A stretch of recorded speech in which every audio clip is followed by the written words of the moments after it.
This has to be maybe my favorite concept car ever. A quad turbocharged V12, good for a top speed of over 250 miles an hour. High intensity fiber optic headlights. The first ever infrared blind spot monitoring system. All handcrafted by the company that, at the time, was building, well, this.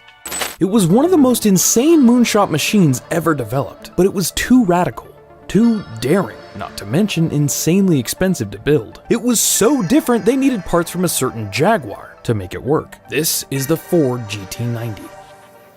And guys, real quick, do you love supercars, epic road trips, and exclusive automotive perks? Well then, you are going to love the Ideal Collective. For a limited time, you can sign up for free. Yes, free, and secure a spot to get entered into our first Ideal Card giveaway. Hurry up, pinned in the first comment is your link. Click it, and then, well, get signed up. Enjoy the rest of the show. Developed in the mid-1990s, the GT90 represents a pivotal moment in Ford's history. It was a vivid expression of its ambitions, capabilities, and vision for the future of high-performance automobiles. But why did Ford need a halo car? Well, see, in the early 90s, the Ford Motor Company was emerging from a period of financial turmoil. It was a time of introspection and transformation. And like a lot of the cars you remember from the 90s, Ford's lineup was bland, to say the least. I mean, soft edges and bubbly lines were a 90s staple that worked for some cars. But I think we can agree that the decade wasn't one of imaginative styling coming from the fine folks at Ford. The flagship Mustang was at a bit of a crossroads with its image, and had just nearly become what we eventually got as the Probe. And its trusty F-150, well, that wasn't a dream car to say the least. Thanks to some corporate espionage, Ford knew Chevrolet was prepped and ready to launch the all-new C5 Corvette. Dodge was just about to pull the cover off the new Viper GTS. Both the Germans and the Japanese were building some of the coolest cars in automotive history, cars that are revered even today. Ford was pushing this. Taurus, now a North American car with the shape and the feel we've never seen before. Taurus. Yep.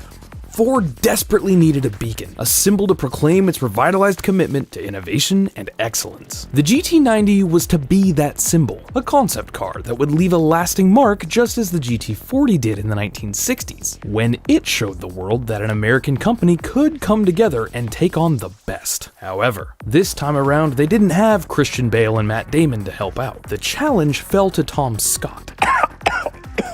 No, not that one. An innovative designer who not only penned the looks of cars like the awesome Ford Escort RS 2000, but who was revered by his colleagues as one of the most well-rounded designers in the business. Now tasked with the creation of the world's mightiest supercar, his team faced the daunting prospect of materializing this vision from the ground up. And they had just 6 months to do it. The goal was a debut at the 1995 Detroit Auto Show, and it was Scott himself, along with engineer John Coletti, who came up with the idea of a ground-up, one-off, related-to-nothing concept car for the GT90 project. Scott and Coletti's vision needed a jumping-off point, though. I mean, where do you even start? Enter Jim Hope, an engineer on Scott's team who was able to draw up an initial sketch of what he thought Ford needed. It was wild. It had both long curves and sharp edges. It was something Scott said looked like a GT40 from the future. It was perfect. But sketching crazy ideas and creating a car on paper is easy. I mean, I couldn't do it, but they needed a donor car that could provide their intended proportions while also serving as a clean slate. Maybe an old GT40 could do the trick, but nah, too old, too valuable. They needed something more modern, something else they had laying around that was mid-engined and prepped to accept massive horsepower. Ford found the answer, and just like the GT40, poetically, the solution came from England. Yep, they used Jaguar's gorgeous Halo car as a mule to chop up and reconstruct into something resembling Hope's sketch. See, Ford owned Jag, and they were having a tough time selling the XJ220, so they ordered 1B sent over to Ford's special vehicles team to be put to use. The team were tasked with turning that insane sketch into something that could fit on an XJ220 chassis. And spoiler alert, it worked.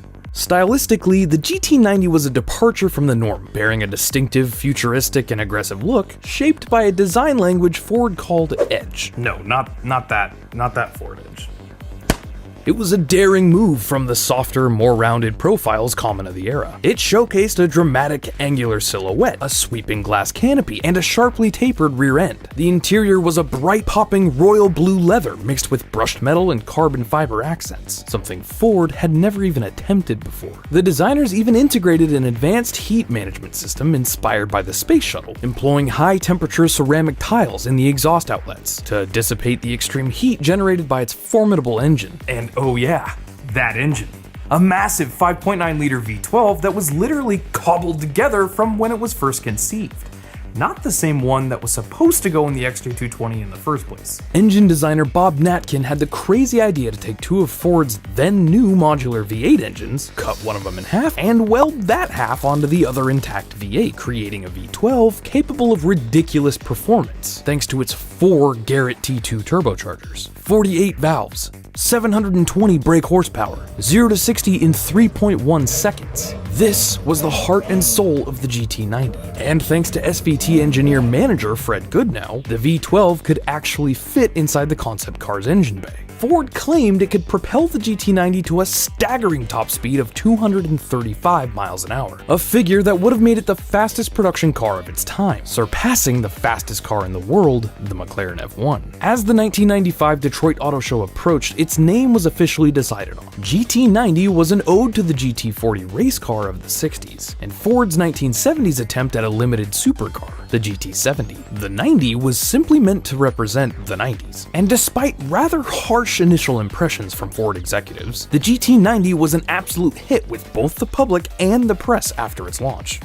It made its way into basically every racing game at the time, and for a brief second, quite a few of us 90s kids wanted one of these, more than we wanted both our lungs. And not just because it was an unlockable in Rush 2. Now, in the real world of supercar royalty, its competitors would have been the McLaren F1 and the Bugatti EB110, both pushing the boundaries of speed and engineering. Yet, unlike these titans, the GT90 was a concept in the purest sense, a tangible, roaring testament to Ford's dreams and ambitions, rather than a car specifically destined for the production line. But why? Because even though they only ever made one, it was a running, driving, mostly fleshed out car. When Jeremy Clarkson drove one back then, it was still early days. But clearly, it wasn't just a design study, or a rolling piece of clay. The thing worked. In short, like usual, it comes down to money and politics. Even though Fred Goodnow, who helped manage the GT90 project, was confident that it could not only be competitive, but better than its European counterparts, the problems would come from the idea of an actual production GT90. First off, taking more and more XJ220s and essentially destroying them was a huge waste of money, but redesigning the GT90 without a donor Jag would cost a ton of cash on its own.